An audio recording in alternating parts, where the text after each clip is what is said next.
Hello friends, स्वागत है आपका एक बार फिर से आपके अपने लीगल चैनल सोच पर प्रहार में। दोस्तों, आज के इस वीडियो में मेंटेनेंस केस पर आया एक नया जजमेंट मैं आपके साथ शेयर करने वाला हूं। देखिए दोस्तों, पिछले काफी समय से मेंटेनेंस केसेज में ये देखने में आया है, केवल वेतन या जो आय होती है उसी को ध्यान में रखा जाता है। अगर पति की इनकम 80,000 रुपए है, बाकी कोई भी फैक्टर देखा ही नहीं जाता कि उस पर कितनी जिम्मेदारी है, लड़की कितने दिन उसके साथ रही है। कई बार होता है कि 10-10 दिन के बाद लड़की चली गई है, उस चीज को ध्यान में नहीं रखा जाता।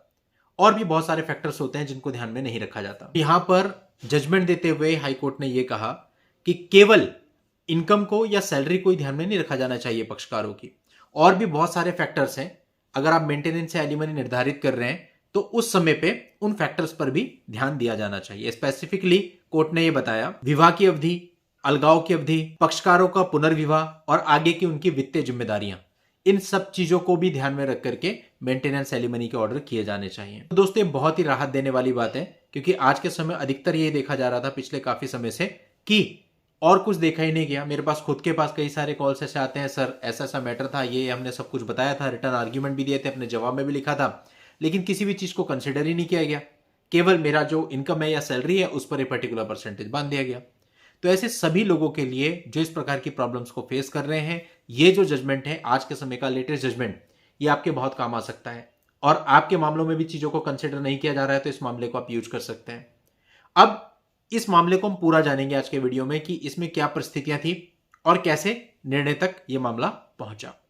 दोस्तों, आगे बढ़ने से पहले आपसे कहना चाहूंगा, आपने अभी तक भी चैनल को सब्सक्राइब नहीं किया है तो फटाफट चैनल को सब्सक्राइब कर लें।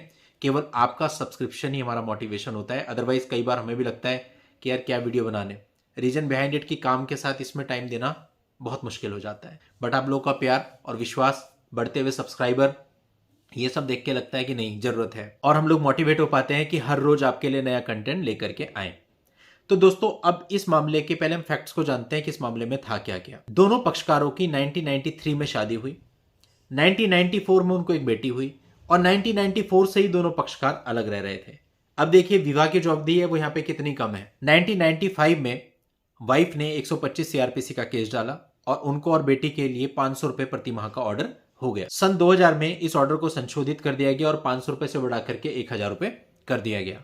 2011 में एक समझौता भी हुआ था जिसमें जो पति है, पति ने पत्नी को 38,000 रुपए दिए थे। तलाक फाइल किया गया था, तलाक मामले में हो भी चुका था, और 1999 में हाईकोर्ट ने भी इस तलाक को बरकरार रखा था। प्रिंसिपल जज फैमिली कोर्ट कानपुर सिटी ने 1,40,000 रुपए एक मुश्त एलिमनी के निर्धारित किए थे, जिसमें ये 38,000 रुपए जो पहले दे चुका था उसकी कटौती की जानी थी। अब इसी ऑर्डर को चैलेंज करने के लिए पत्नी हाईकोर्ट में आई थी। अब हाईकोर्ट ने जब सारे मामले की परिस्थितियों को देखा तो जो इनकम थी उसके अलावा और फैक्टर्स को भी देखा गया।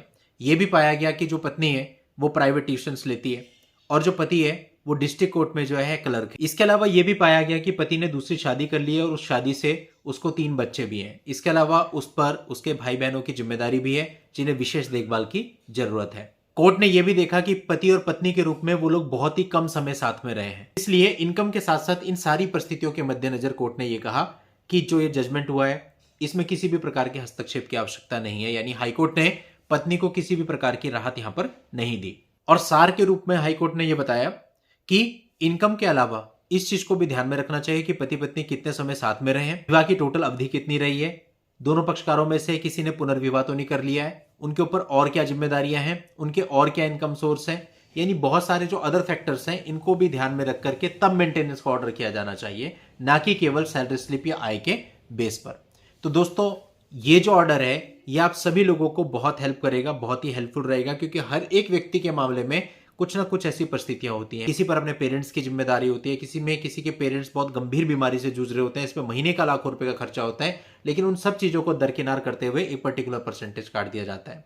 तो अगर उन चीजों को भी ध्यान में रखा जाएगा तो उसे जस्टिस कहा जाएगा। अदरवाइज वो जस्टिस नहीं कहा जा सकता कि आपकी जो सैलरी है वो आपके अपने लिए भी पूरी नहीं है और एक मोटा सा परसेंटेज वाइफ को भी लगा दिया, जबकि वाइफ की खुद की भी अर्निंग है, या वाइफ बिना किसी कारण के गई है या 10 ही दिन के बाद आपको छोड़ के चली गई है। तो ये सारे फैक्टर्स ओवरऑल ध्यान में रखते हुए एक मेंटेनेंस का अमाउंट निर्धारित किया जाना चाहिए। ये इस वीडियो का और इस जजमेंट का सार है। दोस्तों, वीडियो का टाइटल और मामले का लिंक आपको इस वीडियो के नीचे डिस्क्रिप्शन में मिल जाएगा, वहां जाके आप इस मामले को देख सकते हैं, जान सकते हैं। आज की इस वीडियो में इतना ही। नेक्स्ट वीडियो में नई जानकारी के साथ मैं आपसे फिर मिलता हूं। तब तक के लिए goodbye and thank you for watching. Take care.